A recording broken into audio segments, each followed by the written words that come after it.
ജോയ്സ് മേർ മിനിസ്ട്രീസിന്റെ സുഹൃത്തുക്കളും പാർട്ട്നേഴ്സുമാണ് ഈ പ്രോഗ്രാമിന്റെ ചിലവുകൾ വഹിക്കുന്നത്.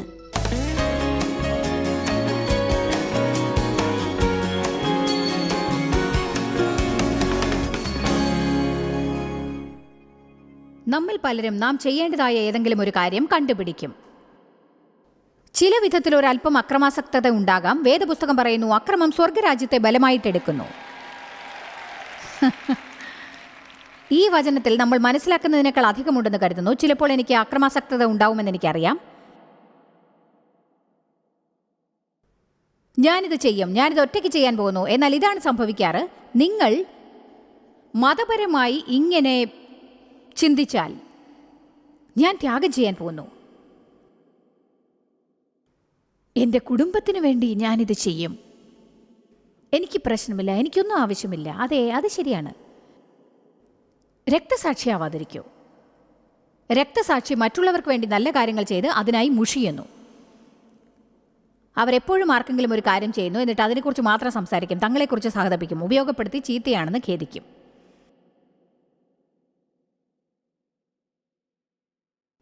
ഞാനിത് ജനങ്ങൾക്കായി പ്രസംഗിക്കുന്നു. 3 പേർക്കെങ്കിലും ഞാൻ പറഞ്ഞത് മനസ്സിലായത് കൊള്ളാം.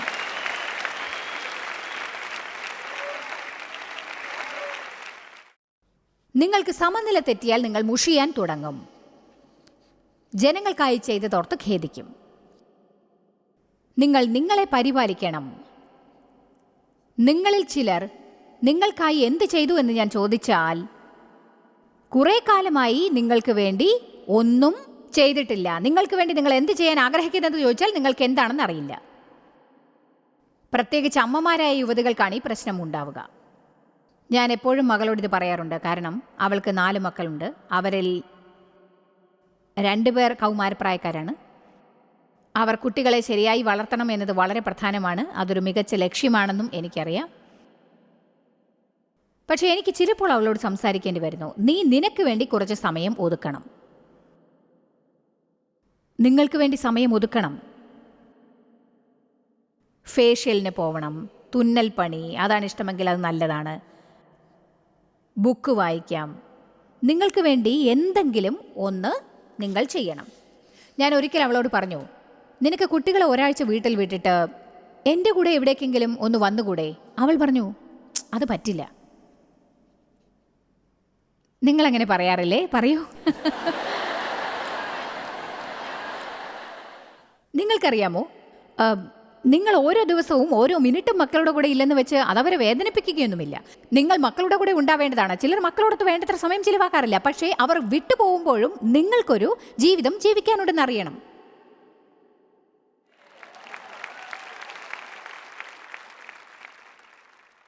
അപ്പോൾ എന്താണത്? സമീകൃതത, സമനില, സമനില, സമനില, സമനില, സമനില, സമനില. നിങ്ങൾ എന്ത് ചെയ്യാൻ ആഗ്രഹിക്കുന്നു അത് ചെയ്യാൻ കുറച്ച് സമയമെടുക്കൂ. നോക്കൂ, ഞാൻ കഠിനാധ്വാനം ചെയ്യുന്നു. അതെ, ഞാൻ അധ്വാനിക്കുന്നു. പക്ഷെ നിങ്ങൾക്കറിയാമോ, ചിലപ്പോൾ ഞാനിന്ന് ഇവിടം വിടുമ്പോൾ നല്ല ക്രീം ചേർത്ത കാപ്പി കുടിക്കും. ഞാൻ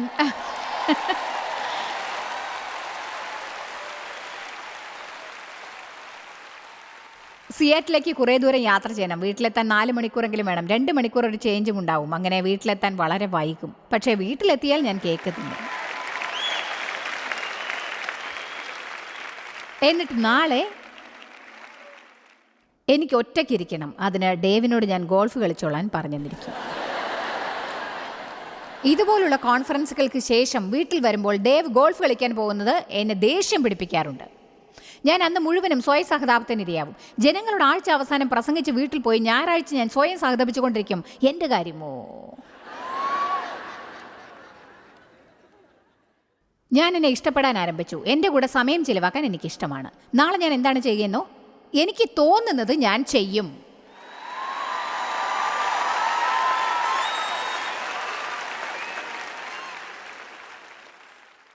പക്ഷേ ഒരു കാര്യം ഉറപ്പാണ്, അതേതായാലും അതിലെനിക്കൊരു അതിർത്തി ഉണ്ടാവും. തിങ്കളാഴ്ച രാവിലെ ഞാൻ നല്ല ഫലം ഉൽപ്പാദിപ്പിക്കാനായി തിരിച്ചു വരും. പ്രശ്നമുണ്ടാവുന്നത് എപ്പോഴാണെന്നോ, എനിക്ക് ക്രീം കോഫി വേണം, എനിക്ക് കേക്ക് വേണം, എൻ്റെ ഇഷ്ടം പോലെ ഞാൻ പ്രവർത്തിക്കും, എനിക്ക് തോന്നുന്നത് പോലെ ഞാൻ ജീവിക്കും, എന്നെ ആരും ശല്യപ്പെടുത്താൻ പാടില്ല. എന്നിട്ടോ നിങ്ങൾ സ്വന്തം ജീവിതത്തെ വെറുക്കും. കാരണം ദൈവം നിങ്ങളെ സൃഷ്ടിച്ചത് അങ്ങനെ ആയിരിക്കാനല്ല. എന്നാൽ നിങ്ങൾ എപ്പോഴും ജോലി ചെയ്തും എപ്പോഴും ത്യാഗം ചെയ്തും മറ്റുള്ളവർക്കായിട്ട് എപ്പോഴും പ്രവർത്തിച്ചുകൊണ്ടും അവർ നിങ്ങളെ ഭരിക്കാൻ അനുവദിച്ചു കൊടുത്താൽ എന്താണ് ഉണ്ടാവുക? ദൈവം വേണ്ടെന്ന് പറയുന്നതിനോട് വേണം എന്ന് പറയുന്നത് നിർത്തൂ. ജനങ്ങളെ സന്തോഷിപ്പിക്കുന്നവരാകാതെ ദൈവത്തെ സന്തോഷിപ്പിക്കുന്നവരാകുവിൻ. കൃത്രിമങ്ങൾ കാണിച്ച് ചില കാര്യങ്ങളിലേക്ക് തള്ളപ്പെട്ട് ഖേദിക്കുന്നത് അവസാനിപ്പിക്കൂ. എല്ലാവരും എന്നെ മുതലെടുക്കുകയാണ് എങ്കിൽ നിങ്ങൾക്ക് ചില അതിർത്തികൾ വേണം. നിങ്ങൾ പറയണം, നിങ്ങൾക്കിനി എന്നെ മുതലെടുക്കാൻ സാധിക്കില്ല. ഞാൻ പരിശുദ്ധാത്മാവിനാൽ നയിക്കപ്പെടുന്നു. എന്നെ സ്വതന്ത്രയാവാൻ അനുവദിക്കുന്നവരെ എനിക്കിഷ്ടമാണ്. ഓ ദൈവമേ, എന്നെ സ്വതന്ത്രയാക്കുന്നവരെ എനിക്കിഷ്ടമാണ്. ചില കാര്യങ്ങൾ എന്തുകൊണ്ട് ചെയ്യാൻ ഇഷ്ടമല്ലെന്ന് നിങ്ങൾ എപ്പോഴും വിശദീകരിക്കണമെന്നില്ല. നിങ്ങൾക്കത് ചെയ്യുന്നതിൽ സമാധാനമില്ലെങ്കിൽ അത് ചെയ്യേണ്ട ആവശ്യമില്ല. എൻ്റെ മകൾ എൻ്റെ ബർത്ത്ഡേക്ക് എന്ത് വേണമെന്ന് ചോദിച്ചു. 2-3 സാധനങ്ങളെക്കുറിച്ച് ഞങ്ങൾ സംസാരിച്ചു. ഞാൻ പറഞ്ഞു, നമുക്ക് ഒരുമിച്ച് ആ ദിവസം ചിലവാക്കിയാൽ എന്താ, നമുക്ക് മസാജോ മറ്റു വല്ലതുമോ ചെയ്യാം. അങ്ങനെ ഞങ്ങളത് പ്ലാൻ ചെയ്തു. പക്ഷേ എന്തുകൊണ്ടോ എനിക്കതിൽ സമാധാനം തോന്നിയില്ല. അതിനെക്കുറിച്ച് ചിന്തിക്കുമ്പോഴൊക്കെ അത് ചെയ്യാൻ എനിക്ക് തോന്നിയില്ല. അതുകൊണ്ട് ഞാൻ അവളെ വിളിച്ചു. എന്നിട്ട് പറഞ്ഞു, നിനക്ക് മനസ്സിലാവുമെന്ന് തോന്നുന്നു, കാരണം നമ്മൾ തമ്മിലുള്ള ബന്ധം അതാണ്. ഞാൻ പറഞ്ഞു, എന്താണെന്ന് അറിയില്ല, എനിക്ക് അവിടെ പോകാനുള്ള സമാധാനമില്ല. എനിക്ക് എന്തോ അത് ചെയ്യാൻ ഇഷ്ടമല്ല. അന്നേ ദിവസം വേറെ എന്തോ വരുമെന്ന് എനിക്ക് തോന്നുന്നു. അതെന്താണെന്ന് അറിയില്ല. എനിക്കിങ്ങനെ അറിയാനാ? അതൊരു പ്രശ്നമല്ല. അതെന്താണെന്ന് ഞാൻ കണ്ടുപിടിക്കേണ്ട ആവശ്യമില്ല. കാരണം എനിക്കത് ശരിയാണെന്ന് തോന്നിയില്ല. അവളത് വളരെ ശാന്തമായിട്ട് എടുത്തു. അതായത്, ഹേ, പ്രശ്നമില്ല, അമ്മയ്ക്ക് എന്ത് തോന്നുന്നു അത് ചെയ്തോ. എന്തുകൊണ്ട് പരസ്പരം ഒരല്പം സ്ഥലം കൊടുത്തുകൂടാ? എപ്പോഴും എല്ലാവരെയും നിയന്ത്രിക്കാൻ ശ്രമിക്കുന്നത് മതിയാക്കുക.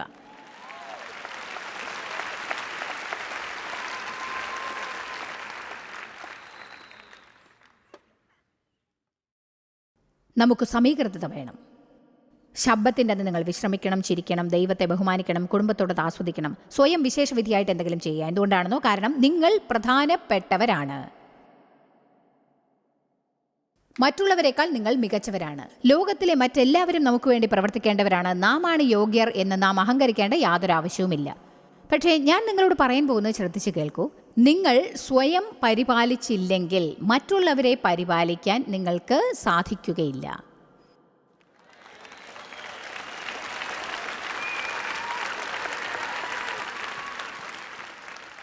ഇതൊരു വലിയ തത്വമാണ്. 7-ൽ 1 ബാക്കി 6 ദിവസം അതിനായി ശ്രമിക്കുക. പക്ഷേ നിങ്ങൾക്കൊരു ദിവസമുണ്ട്. ജനങ്ങൾ അവരുടെ ജീവിതം വെറുക്കാൻ ആരംഭിക്കാനുള്ള കാരണങ്ങളിൽ ഒന്ന്, എല്ലാം പഴയത് തന്നെ, പഴയത് തന്നെ, പഴയത് തന്നെ, പഴയത് തന്നെ, പഴയത് തന്നെ, പഴയത് തന്നെ. അതിൽ നിന്ന് നിങ്ങളൊരു ഇടവേള എടുക്കേണ്ടതാണ്. നിങ്ങൾ വ്യത്യാസമായിട്ട് എന്തെങ്കിലും ചെയ്യണം. വചനം പറയുന്നു, സാധാരണ പ്രവർത്തികളിൽ നിന്ന് പിൻവാങ്ങുക. നിങ്ങൾ സാധാരണ ചെയ്യാറുള്ളത് ചെയ്യാതിരിക്കുക. ഇടയ്ക്കിടയ്ക്ക് എൻ്റെ പരിധിക്കും അപ്പുറത്ത് എന്തെങ്കിലും ചെയ്യാൻ ശ്രമിക്കുന്നത് എനിക്കിഷ്ടമാണ്. സാധാരണ ചെയ്യാറുള്ളതിൽ നിന്ന് തികച്ചും വ്യത്യസ്തമായിട്ട് എന്തെങ്കിലും ചെയ്യുക. അത് ഞാൻ ആസ്വദിച്ചു എന്ന് വരില്ല, എന്നാലും ഒരേ കാര്യം തന്നെ അല്ലല്ലോ ഞാൻ ചെയ്യുന്നത്. ആമേൻ. നിങ്ങൾ വല്ലാതെ ക്ഷീണിക്കുമ്പോൾ എന്താണ് ചെയ്യാറ്?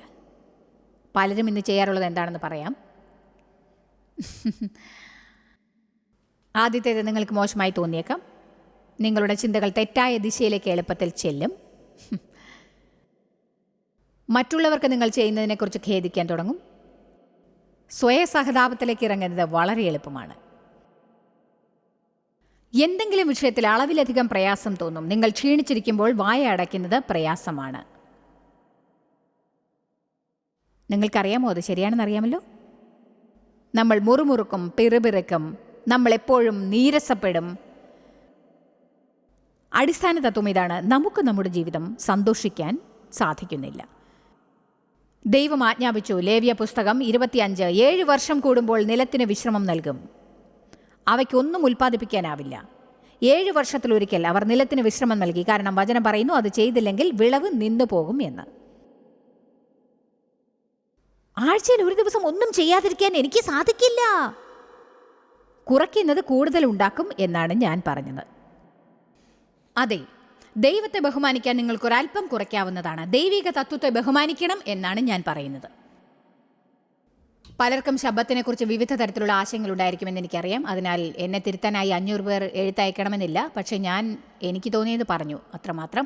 എനിക്കത് ഒരേ ഒരു ദിവസം മാത്രം ആയിക്കൊള്ളണമെന്നില്ല. അതൊരു തത്വമാണ്. അത് ഞാൻ ശരിയായി ചെയ്തു എന്ന് എനിക്കൊരു ഉറപ്പുണ്ടാവണമെന്നേ ഉള്ളൂ. ചില സമയത്ത് ഞാനത് പകുതി ദിവസം കൊണ്ട് ചെയ്തു തീർക്കേണ്ടതായും വന്നിട്ടുണ്ട്. എന്നാൽ ഞാൻ പറയട്ടെ, നിങ്ങൾ കാണുന്നത് ഒരു നീണ്ട കൊയ്ത്തിനായി കറങ്ങിക്കൊണ്ടിരിക്കുന്ന ഒരു സ്ത്രീയെയാണ്. കാരണം ഇന്ന് എനിക്കൊരു മാർജിനുണ്ട്. ഞാൻ വിശ്രമിക്കുന്നു, ഞാൻ കഠിനാധ്വാനം ചെയ്യുന്നു, അതിന് തക്ക വിശ്രമവും ഞാൻ എടുക്കുന്നുണ്ട്.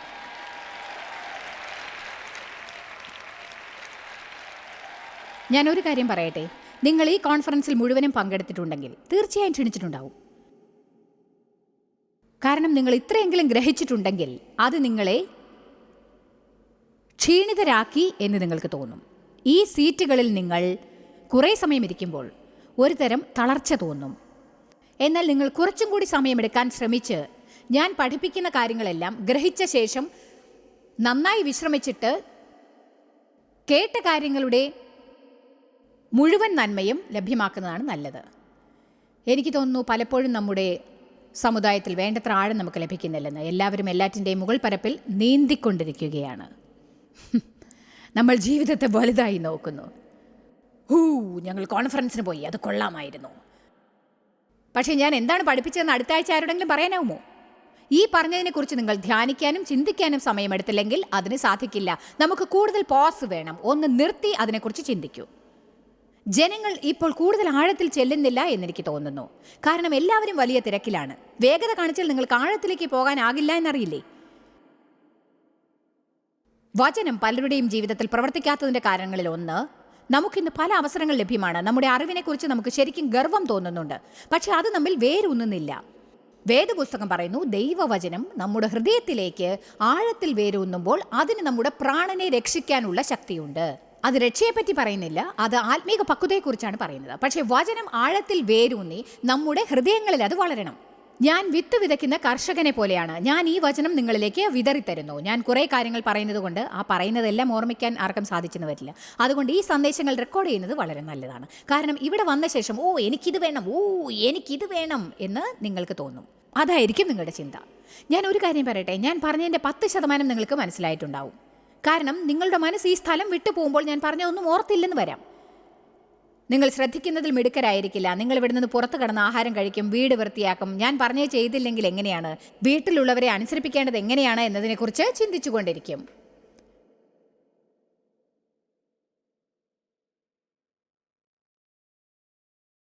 ഇവിടെ ഇരിക്കുന്ന നിങ്ങളിൽ ചിലർക്ക് വീട്ടിലെത്താൻ 3-4 മണിക്കൂർ യാത്ര ചെയ്യേണ്ടി വരുമായിരിക്കും. നിങ്ങൾ ഈ മീറ്റിങ്ങിന് കുറേ സമയം ചിലവാക്കി ക്ഷീണിതരായതുകൊണ്ട് പലതും മറന്നേക്കും.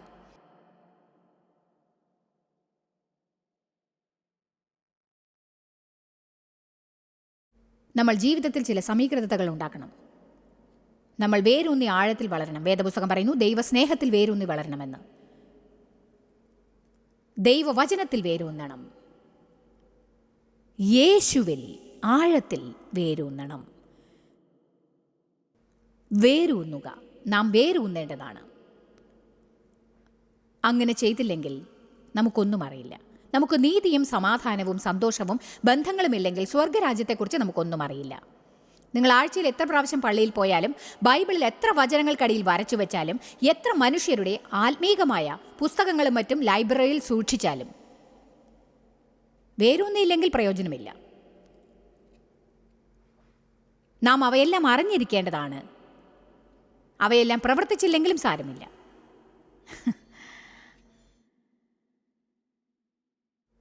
മുപ്പത് വർഷങ്ങൾക്ക് മുൻപ് ദൈവസ്നേഹത്തെക്കുറിച്ചൊരു വെളിപ്പാടിനായി ഞാൻ ആഗ്രഹിക്കുകയുണ്ടായി. ഞാൻ 1 വർഷത്തോളം ദൈവസ്നേഹത്തെക്കുറിച്ച് പഠിച്ചു.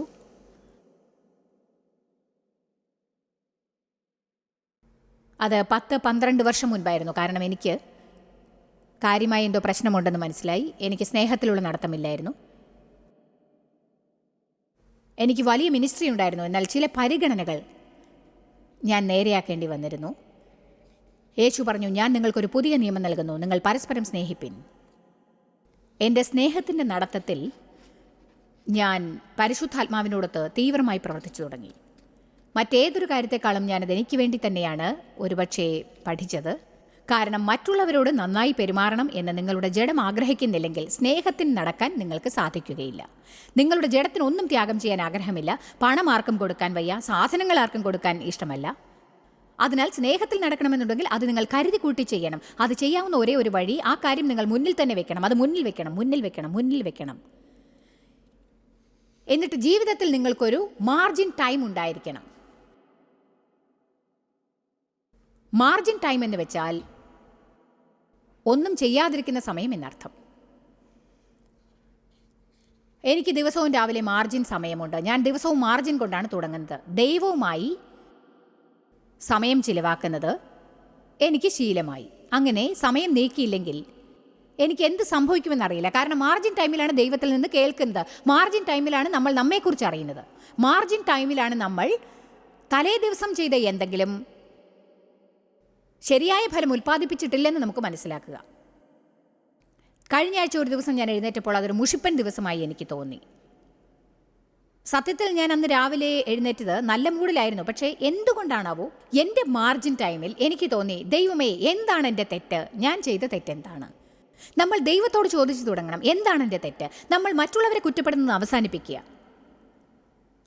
നിങ്ങൾ ഇത് ചെയ്താൽ എനിക്ക് വളരെ സന്തോഷമാവും, നിങ്ങൾ ഇത് ചെയ്താൽ എനിക്ക് സന്തോഷമാവും, നിങ്ങൾ ഇത് ചെയ്തില്ലെങ്കിൽ എനിക്ക് സന്തോഷമാവും. അതിനാൽ നിങ്ങൾക്കൊരു മാർജിൻ ടൈം ഉണ്ടാവണം, നിശബ്ദമായൊരു സമയം. എന്നിട്ട് ചോദിക്കൂ, ദൈവമേ എന്താണ് എൻ്റെ പ്രശ്നം? അതേ സഭയെ നിങ്ങൾക്കറിയാമോ, ഇത് ശരിക്കും രസകരമാണ്.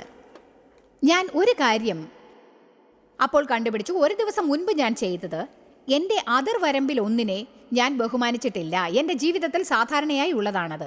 ആ അതിർവരമ്പ് എന്താണെന്നറിയാമോ? കാര്യങ്ങൾ എന്താണെന്നത് കണ്ടുപിടിക്കാനായി ഞാൻ പരിശ്രമിക്കുന്നു. വളരെ കാലം മുൻപ് തന്നെ ഞാനത് കണ്ടുപിടിച്ചു കഴിഞ്ഞിരുന്നു. ദൈവത്തിന് മാത്രം അറിയാവുന്ന കാര്യങ്ങൾ കണ്ടുപിടിക്കാനായി ഞാൻ കുറേ സമയം ചിലവാക്കുന്നു. എന്നിട്ട് കുഴപ്പത്തിലാകും, അസ്വസ്ഥതയുണ്ടാവും, ദേഷ്യം തോന്നും, കോപം തോന്നും.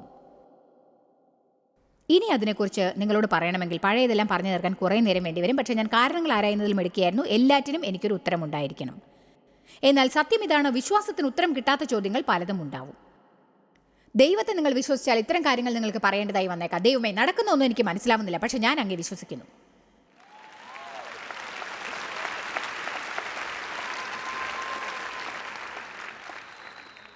കാര്യങ്ങളെക്കുറിച്ച് ചിന്തിച്ച് അവയെക്കുറിച്ച് ധ്യാനിച്ചു കൊണ്ടിരിക്കുന്നത് തെറ്റൊന്നുമല്ല. പക്ഷേ ദൈവം എന്നെ ഒരു കാര്യം പഠിപ്പിച്ചു. ഞാൻ അസ്വസ്ഥയായിരിക്കുമ്പോൾ, കുഴപ്പത്തിലായിരിക്കുമ്പോൾ എൻ്റെ അതിർത്തിയിൽ നിന്ന് കടന്നുപോയി എന്ന്. ദൈവത്തിന് മാത്രം അറിയുന്ന ഒന്നിലേക്ക് ഞാൻ കടന്നു. അവൻ എന്നോട് അതിനെക്കുറിച്ച് പറയാൻ സന്നദ്ധനല്ല. അതുകൊണ്ട് ഞാൻ പിൻവാങ്ങി ദൈവത്തോട് പറയണം, ഞാൻ അങ്ങേ വിശ്വസിക്കുന്നു. അതെ, ഇന്ന് നിങ്ങൾക്കുള്ള സന്ദേശത്തിൻ്റെ ഏറ്റവും പ്രധാനപ്പെട്ട ഭാഗമാണിതെന്ന് ഞാൻ കരുതുന്നു. എന്താണ് സംഭവിച്ചതെന്ന് ഞാനിപ്പോൾ പറഞ്ഞു തരാം. ജീവിതത്തിൽ വളരെ ശോചനീയമായ ചില സന്ദർഭങ്ങൾ ഉണ്ടായിരുന്നു. കുറേ സുഹൃത്തുക്കൾ ഞങ്ങൾക്കുണ്ടായിരുന്നത് ഞാനിപ്പോൾ ഓർക്കുകയാണ്. ഒന്നാമത്തേത് ഞാൻ കടന്നുപോയി. രണ്ടാമത്തേത് അതിന് പുറകെ തന്നെ കടന്നു വന്നു. അതെന്താണെന്ന് കണ്ടുപിടിക്കാൻ ഞാൻ ശ്രമിച്ചു നോക്കി. ഇതെങ്ങനെയാണ് സംഭവിച്ചത്? എനിക്കിത് മനസ്സിലാക്കാനാവുന്നില്ല. അവർ മഹാന്മാരായ വ്യക്തികളാണല്ലോ, എന്നിട്ടും അവർക്ക് എങ്ങനെയാണ് ഇതൊക്കെ? ഞാൻ അതിനെക്കുറിച്ച് ഡേവിനോട് സംസാരിച്ചു. അദ്ദേഹം എനിക്ക് ശരിയായ ഉത്തരങ്ങൾ നൽകി. അത് കേട്ട് എനിക്ക് അദ്ദേഹത്തോട് ദേഷ്യം വന്നു. അതായിരുന്നില്ല എനിക്ക് ആവശ്യം. എല്ലാം നന്മയ്ക്കായി പര്യവസാനിക്കും. ഞാൻ പറഞ്ഞു, അതെ അതെ അതെ അതെ എനിക്കറിയാം, എനിക്ക് ആവശ്യം ഉത്തരങ്ങളാണ്. അതിനുശേഷം എനിക്ക് മനസ്സിലായി, അടുത്ത ദിവസം വീണ്ടും എനിക്ക് മുഷിച്ചിൽ തോന്നാൻ തുടങ്ങി. വല്ലാത്തൊരു അപകർഷത, എനിക്കൊരു അസ്വസ്ഥത. ഞാൻ ഉടനെ മാർജിൻ ടൈമിലേക്ക് കടന്നു. ദൈവമേ എന്താണ് തെറ്റുപറ്റിയത്? ദൈവം എനിക്ക് കാണിച്ചു, ഇന്നലെ മുഴുവനും നീ കണ്ടുപിടിക്കേണ്ടതല്ലാത്ത കാര്യങ്ങൾ കണ്ടുപിടിക്കാനായി ചിലവാക്കി. അപ്പോഴാണ് ഞാൻ സത്യം മനസ്സിലാക്കിയത്. ഞാൻ എൻ്റെ അതിർ കടന്നു. അതായിരുന്നു എൻ്റെ പ്രശ്നങ്ങൾക്ക് കാരണമായത്. ദൈവം എന്നോട് സംസാരിച്ചു. അതിൽ നിന്ന് ഞാൻ കുറേ നല്ല കാര്യങ്ങൾ പഠിച്ചു. ദൈവം എന്നെ 1 കൊരിന്ത്യർ 13 നയിച്ചു. അംശമായി മാത്രം നാം അറിയുന്നു, അംശമായി മാത്രം പ്രവചിക്കുന്നു. പൂർണ്ണമായത് വരുമ്പോഴേ അംശമായത് നീങ്ങിപ്പോകും. ഇപ്പോൾ അംശമായി അറിയുന്നു. ആകയാൽ വിശ്വാസം, പ്രത്യാശ, സ്നേഹം, ഈ 3 നിലനിൽക്കുന്നു. ഇവയിൽ വലിയതോ സ്നേഹം തന്നെ. എനിക്ക് കിട്ടിയ സന്ദേശം അതായിരുന്നു. അതിനാൽ പല കാര്യങ്ങളെക്കുറിച്ച് നമുക്ക് അറിയാതെ പോകാം. പക്ഷെ ഒന്ന് പറയട്ടെ, ഒരു കാര്യം നമുക്കെല്ലാം ചെയ്യാം, സ്നേഹത്തിൽ നടക്കാൻ സാധിക്കും. അതുകൊണ്ട് എൻ്റെ സുഹൃത്തുക്കൾക്ക് സംഭവിച്ച ദുരന്തങ്ങളെക്കുറിച്ച് എനിക്കറിയില്ല, പക്ഷേ എനിക്ക് അവരെ സ്നേഹിക്കാൻ സാധിക്കും. അവരുടെ കൂടെ നിൽക്കാനാവും, അവരെ സ്നേഹിക്കാനാവും. അവർക്കായി എനിക്ക് ദൈവത്തോട് പ്രാർത്ഥിക്കാൻ സാധിക്കും. അവർ അവയിലൂടെയെല്ലാം കടക്കുന്നത് വരയ്ക്കും നമുക്ക് എല്ലാ കാര്യങ്ങളും മനസ്സിലാക്കാൻ സാധിക്കുമെന്നതിൽ നിന്ന് വിടുവിക്കപ്പെടണം. സദൃശവാക്യം 3, സ്വന്തം വിവേകത്തിൽ ഊന്നരുത്, നിന്റെ എല്ലാ വഴികളിലും അവനെ നനച്ചു കൊള്ളുക, അവൻ നിന്റെ വഴികളെ നേരെയാക്കും. നിനക്ക് തന്നെ നീ ജ്ഞാനിയായി തോന്നരുത്. പിന്നീട് പറയുന്നു, അത് നിന്റെ അസ്ഥികൾക്ക് തണുപ്പായിരിക്കും. നിങ്ങളിൽ ചിലരുടെ ജീവിതം മുഷിപ്പനാണ്. കാരണം നിങ്ങൾക്കറിയാത്ത ചില കാര്യങ്ങൾ നിങ്ങൾ വിട്ടുകളയുന്നില്ല. നമ്മൾ വലിയൊരു ദുഷിച്ച ലോകത്താണ് ജീവിക്കുന്നത്. ഭൂമിയിൽ പകുതിയും ശാപത്തിനിരയായിരിക്കുകയാണ്. ലോകത്തിൽ പ്രവർത്തിക്കുന്നത് പാപത്തിൻ്റെ തത്വമാണ്. ദൈവം ഇല്ലാതായിരിക്കുന്നു. പക്ഷേ ചിലപ്പോൾ നമുക്ക് സംഭവിക്കുന്ന കാര്യങ്ങൾ ന്യായമായിരിക്കില്ല. ഞാൻ ഒരു കാര്യം പറയട്ടെ, നമ്മൾ ശാശ്വത ജീവികളാണ്. ദൈവവചനം മുഴുവനും വാഗ്ദാനങ്ങളാണ്. പരിശുദ്ധാത്മാവ് നമുക്ക് നേരിടാൻ പോകുന്ന നല്ല കാര്യങ്ങളുടെ തൽക്ഷണ വിലയാണ് എന്ന് ബൈബിൾ പറയുന്നുണ്ട്. നമ്മൾ അനുഭവിക്കുന്നത് 10% സ്വർഗത്തിലേക്ക് എത്താൻ എനിക്ക് ധൃതിയായി. പക്ഷേ ദൈവം എന്നോട് പറഞ്ഞത് ഇതാണെന്ന് എനിക്ക് തോന്നുന്നു. എൻ്റെ വചനത്തിൽ രേഖപ്പെടുത്തിയിരിക്കുന്നത് പോലെ എന്തെങ്കിലും നടക്കുന്നില്ല എന്ന് നിങ്ങൾക്ക് തോന്നിയാൽ അതിനർത്ഥം അത് സംഭവിക്കുകയില്ലെന്നല്ല. നിങ്ങൾ വിചാരിക്കുന്ന കാലയളവിന് അപ്പുറമായിരിക്കാം അത് നടക്കാൻ പോകുന്നത്. നമ്മൾ ശാശ്വത ജീവികളാണ്. നമ്മൾ വീണ്ടും ജനിക്കുന്ന നിമിഷം നമ്മുടെ ശാശ്വത ജീവിതം ആരംഭിക്കും. പക്ഷേ നമ്മൾ മരിക്കുമ്പോൾ നമ്മൾ മറ്റൊന്നിലേക്ക് കടക്കാൻ പോകുന്നില്ല. അതൊരു റിവോൾവിംഗ് ഡോറിലൂടെ കടക്കുന്നത് പോലെയാണ്. നമുക്കിവിടെ എന്തൊക്കെ കിട്ടാതെ പോയെങ്കിലും സഭയെ മറുഭാഗത്തെത്തിയാലുടൻ അവയെല്ലാം നമുക്ക് നൽകപ്പെടുന്നതായിരിക്കും. വേദപുസ്തകം പറയുന്നു, കണ്ണ് ചിമ്മി തുറക്കുന്നതിനുള്ളിൽ നമ്മൾ മാറ്റപ്പെടും എന്ന്.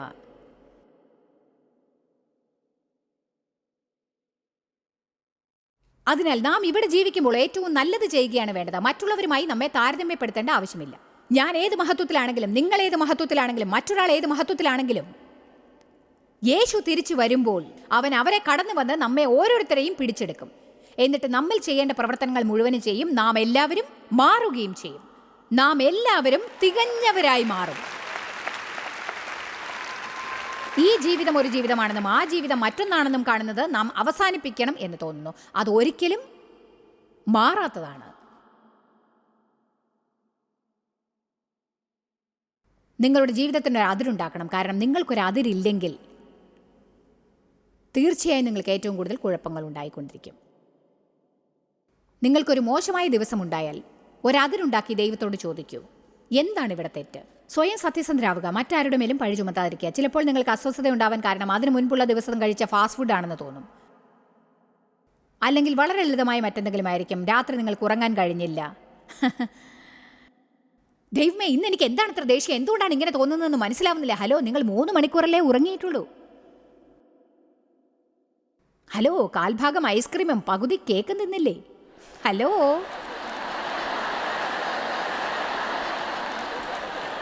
പറയൂ.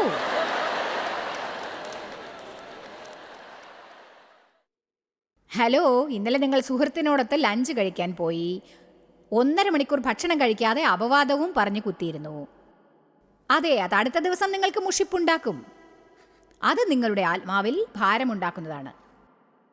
വേഗത കുറയ്ക്കൂ. കുറച്ച് സമയം സ്വയം താലോലിക്കൂ. ധ്യാനിക്കാൻ കുറച്ച് സമയമെടുക്കൂ. നിങ്ങളുടെ ജീവിതത്തിൽ കുറച്ച് വിശ്രമം ഉണ്ടാകട്ടെ. നിങ്ങൾ ചില കാര്യങ്ങളിൽ വേരൂന്നി തഴച്ചു വളരണം. ചില അതിർത്തികൾ ഉണ്ടാക്കൂ. നിങ്ങളുടെ ജീവിതത്തിൽ മാർജിൻ ടൈം ഉണ്ടാക്കുവില്ല. എന്നിട്ട് ആ അതിർത്തികൾ സംരക്ഷിക്കുന്നുണ്ടെന്ന് ഉറപ്പുവരുത്തുക. 5 മിനിറ്റ് നേരത്തെ ഓഫീസിൽ എത്തിച്ചേരാൻ ശ്രമിക്കൂ. നിങ്ങളെന്താ ഞെട്ടുന്നത്? എന്നാൽ പിന്നെ അവസാന നിമിഷത്തിൽ ധൃതി വെക്കേണ്ടി വരില്ലല്ലോ. മണി 8:02 ആണെങ്കിൽ വാച്ചിൽ 8 എന്നാക്കി വെക്കും. ബോസ് കണ്ടുപിടിക്കില്ലെന്ന് വിചാരിക്കും. അപ്പോയിൻമെൻറ്റുകൾക്കിടയിൽ മാർജിൻ വയ്ക്കൂ. നിങ്ങളെ ലേറ്റ് ആക്കുന്ന ഫോൺ കോൾ എടുക്കാതിരിക്കൂ. ധൃതിപ്പാട് നിങ്ങളെ സഹായിക്കുമോ അതോ നിങ്ങൾക്ക് കൂടുതൽ പ്രശ്നങ്ങൾ ഉണ്ടാക്കുമോ? സെൽഫോൺ കാതിൽ തന്നെ വെച്ചിട്ട് വീട് മുഴുവനും സെൽഫോൺ തേടി നടന്ന് നിങ്ങൾക്ക് പ്രശ്നം ഉണ്ടാവാറുണ്ടോ? ഞാൻ പലപ്പോഴും അങ്ങനെ ചെയ്യാറുണ്ട്. എൻ്റെ ഫോൺ എവിടെയാണെന്ന് അറിയില്ല. നമുക്ക് ഭയങ്കര തിരക്കാണ്. എന്നിട്ട് നാം എന്താണ് ചെയ്യുന്നതെന്ന് പകുതി സമയം ഓർക്കില്ല. അവസാനിപ്പിക്കാൻ സമയമായിരിക്കുന്നു. അവസാനമായിട്ടൊരു വാക്ക്, വേഗത കുറയ്ക്കൂ. ഒരതിരുണ്ടാക്കൂ. ചില അതിരുകൾ ഉണ്ടാക്കൂ. ജീവിതം നിങ്ങളോട് ആജ്ഞാപിക്കാൻ അനുവദിക്കാതെ നിങ്ങൾ ജീവിതത്തിന് ആജ്ഞകൾ നൽകൂ. ആമേൻ. സഭയെ ഞങ്ങളോടൊത്ത് നിൽക്കൂ. നിങ്ങൾക്ക് സമ്മർദ്ദമില്ലാത്തൊരു ജീവിതം വേണമോ? എല്ലാവരും അത് ആഗ്രഹിക്കും എന്നറിയാം. എന്നാൽ നിങ്ങളുടെ ജീവിതത്തിന് ഒരു സമീകൃതത ഉണ്ടാവേണ്ടത് പ്രധാനമാണ്. എനിക്കതിനെക്കുറിച്ച് പറയാനുള്ളതും അദ്ദേഹത്തിന് അതിനെക്കുറിച്ച് പറയാനുള്ളതും നിങ്ങൾ വാങ്ങിച്ചു കേട്ടാൽ ഒരുപക്ഷെ ജീവിതത്തിൻ്റെ സുരക്ഷാ മേഖലയിലേക്ക് നിങ്ങൾക്ക് തിരിച്ചു പോകാൻ സാധിക്കും. അവിടെ സാത്താന് നിങ്ങളെ ആക്രമിച്ച് നിങ്ങളെ നശിപ്പിക്കാൻ സാധിക്കുകയില്ല. ഞങ്ങൾ നിങ്ങളെ സ്നേഹിക്കുന്നു, നിങ്ങളെക്കുറിച്ച് വിചാരപ്പെടുന്നു. ഇത് ഞാൻ ആത്മാർത്ഥമായി പറയുന്നു. ദൈവം നിങ്ങൾക്കായി ഒരുക്കിയിരിക്കുന്ന ഏറ്റവും മികച്ച ജീവിതം നിങ്ങൾ ജീവിക്കണമെന്ന് ഞങ്ങൾ ആഗ്രഹിക്കുന്നു. ദൈവവചനം വിജയത്തിലേക്കുള്ള പാതയാണെന്ന് നിങ്ങൾ പഠിക്കുകയും വേണം. ജോയ്സ് മേയറുടെ ശുശ്രൂഷ കേന്ദ്രത്തിൽ നിങ്ങൾ അറിഞ്ഞതിനേക്കാൾ നിങ്ങൾ ഞങ്ങൾക്ക് വളരെ പ്രിയപ്പെട്ടവരാണ്. ലോകം മുഴുവൻ ഈ ശുശ്രൂഷ കേന്ദ്രത്തെ നടത്താൻ സഹായിച്ചതിൽ എല്ലാവർക്കും വളരെ നന്ദി. നമ്മൾ ഒരുമിച്ച് വിശക്കുന്നവർക്ക് ആഹാരം കൊടുക്കുന്നു, പാവപ്പെട്ടവർക്ക് വസ്ത്രങ്ങൾ കൊടുക്കുന്നു, എല്ലാ ദേശത്തേക്കും സന്ദേശങ്ങൾ അറിയിക്കുന്നു. ഞങ്ങൾ നിങ്ങളോട് അപേക്ഷിക്കുകയാണ്, ഞങ്ങളോട് ബന്ധപ്പെടുക joycemeyer.org. നിങ്ങളുടെ പ്രാർത്ഥനകളും അപേക്ഷകളും പകർന്നുകൊള്ളാൻ, അതിനെപ്പറ്റി കൂടുതൽ അറിയുവാൻ, ജോയ്സിന്റെ പൊതുയോഗ വിവരപ്പട്ടിക ലോകം മുഴുവൻ ക്രിസ്തുവിന്റെ സ്നേഹം പകരാൻ ഞങ്ങളോട് പങ്കുചേരുക. ജോയ്സ് മേയർ മിനിസ്ട്രീസിന്റെ സുഹൃത്തുക്കളും പാർട്ട്നേഴ്സുമാണ് ഈ പ്രോഗ്രാമിന്റെ ചിലവുകൾ വഹിക്കുന്നത്.